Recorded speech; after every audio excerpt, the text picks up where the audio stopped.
வரிசையில் இன்றைக்கு நாம் பார்க்க இருக்கும் திரைப்படம் இயக்குனர் விக்ரமனின் சூரிய வம்சம்.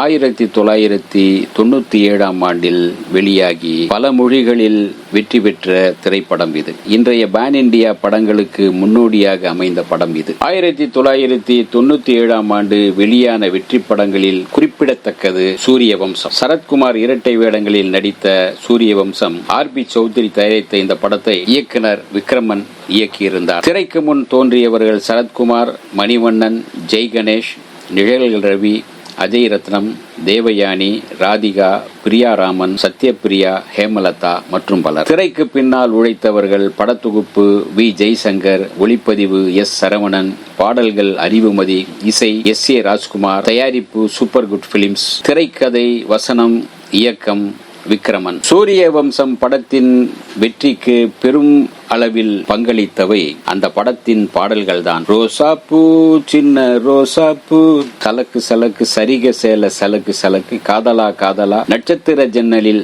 திருநாளு தேரழகா என்று இப்படத்தின் பாடல்கள் அனைத்தும் சூப்பர் ஹிட் ஆன வரிசையில் இடம்பெற்ற பாடல்கள். 1997 ஆண்டு வெளியான சூரிய வம்சம் டகுபதி வெங்கடேஷ், மீனா நடிக்க இதே பெயரில் தெலுங்கிலும் தயாராகி 1998 ஆண்டில் வெளியானது வெற்றி பெற்றது. 1999 ஆண்டு அமிதாப் பச்சன், சௌந்தர்யா நடிக்க சூரிய வம்ஷ் என்ற பெயரில் ஹிந்தியிலும் வெளியானது. ஹிந்தியிலும் இந்த படத்தை இயக்கியவர் விக்ரமன் தான். படம் 2000 ஆண்டில் சூரிய வம்சா என்ற பெயரில் கன்னடத்தில் விஷ்ணுவர்தன், இஷா கோபிகர் நடிப்பில் வெளியானது. தமிழ், தெலுங்கு, ஹிந்தி, கன்னடம் ஆகிய 4 மொழிகளிலும் இந்த படம் மாபெரும் வெற்றி பெற்றது. அந்த அளவுக்கு அந்த கதையில் உள்ள திரைக்கதையில் உள்ள அந்த வலிமையான கதாபாத்திரங்கள் மக்கள் மனதை தொட்டன. சூரிய வம்சத்தின் கதை சுருக்கம் பார்ப்போம். தந்தை மகன் என்று 2 வேடங்களை சரத்குமார் ஏற்று நடித்த படம் இது. தந்தை சரத்குமார் ஊரிலேயே மிகவும் மதிப்பும் செல்வாக்கும் மிக்கவர். அவரது மூத்த மகன்கள் 2 பேரும்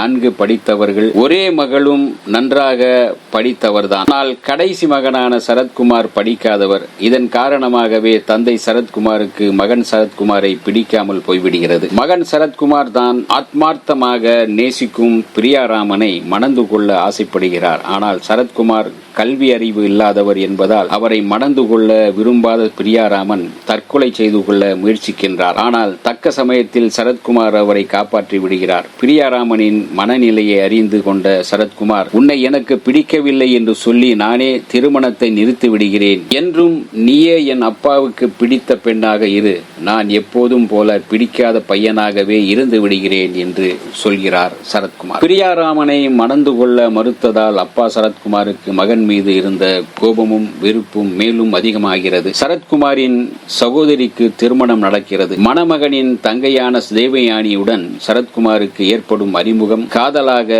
மாறுகிறது. இரு வீட்டாரின் சம்மதத்துடன் திருமணம் நடக்கின்றது.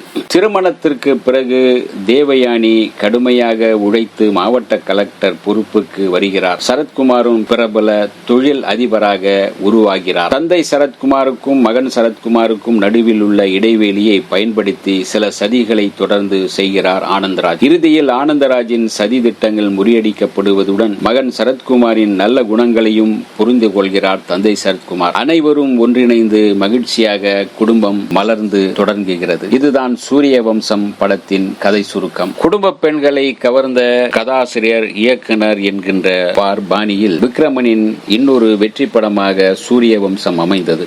இந்த வீடியோ உங்களுக்கு பிடிச்சிருந்தா லைக் பண்ணுங்க, ஷேர் பண்ணுங்க, கமெண்ட் பண்ணுங்க, சப்ஸ்கிரைப் பண்ணுங்க, மறக்காம பெல் ஐகானை கிளிக் பண்ணுங்க.